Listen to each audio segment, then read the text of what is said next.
Hello student, in today's lesson we'll be looking at the second part of the topic business organization. Today we will focus on limited liability companies. In my last lesson on business organization 1, I talked so much on unlimited liabilities. So today, however, I will differentiate unlimited liability companies and a limited liability company. So first and foremost, let's define company. Now, a company is defined as a legal person or entity that is created by the association of a number of people in accordance with the law for the purpose of pulling their capital together in order to set up a business venture. Example of limited liability companies in Nigeria include the Julius Berger Nigeria PLC, the Dunlop Nigeria PLC, Guinness Nigeria PLC, Evan Medical PLC, and just to mention but few. So in this lesson, I will focus on the two types of limited liability companies.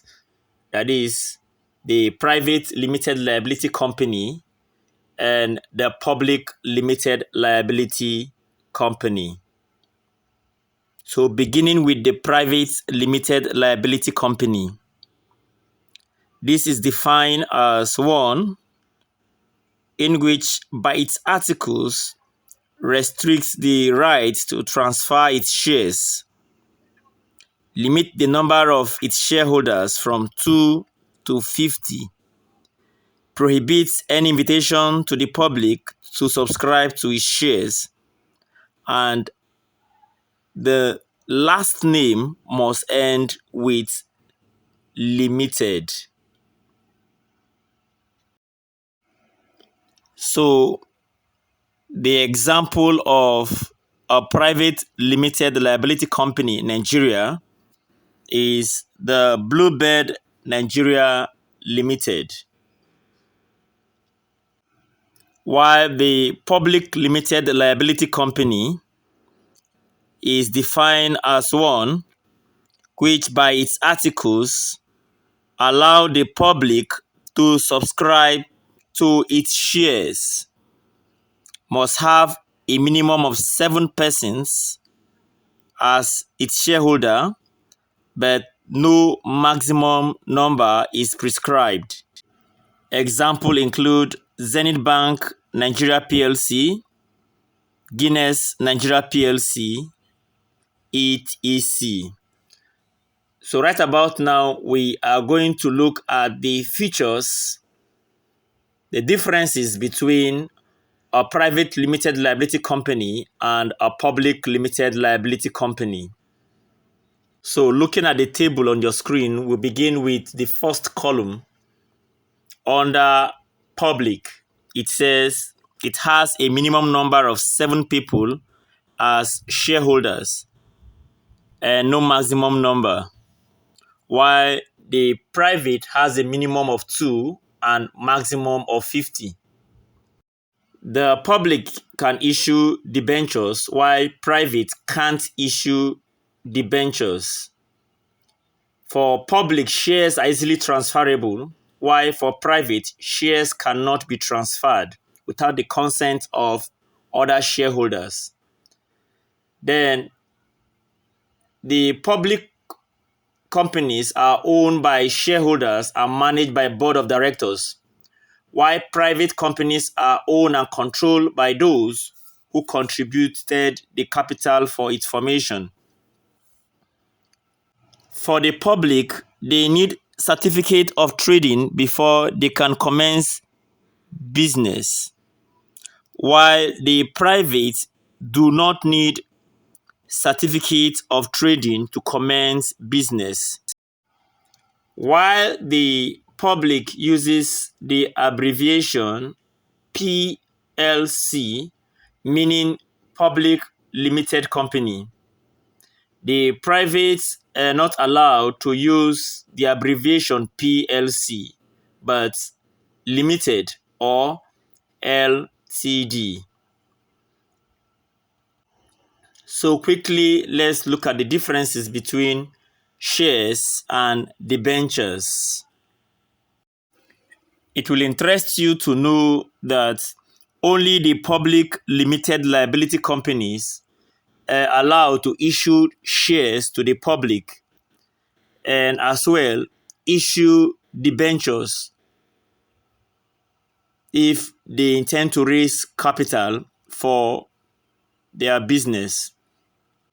So share can be defined as the individual portion of the company's capital that is owned by the shareholders. Now, shares are the interest which a shareholder has in a company. In other words, share is a unit of capital that is measured by a sum of money. While debenture, on the other hand, is defined as a bond acknowledging a loan, generally under the company's seal, and bearing a fixed rate of interest. It is usually giving security for the repayment of the loan and the payment of the interest. In other words, a debenture is a certificate of indebtedness. Now, holders of debenture cannot share from the profits of the company, and that is why it is referred to as a bond. So differences between shares and debentures. As stated earlier, share is a unit of capital, while debenture is a certificate of indebtedness.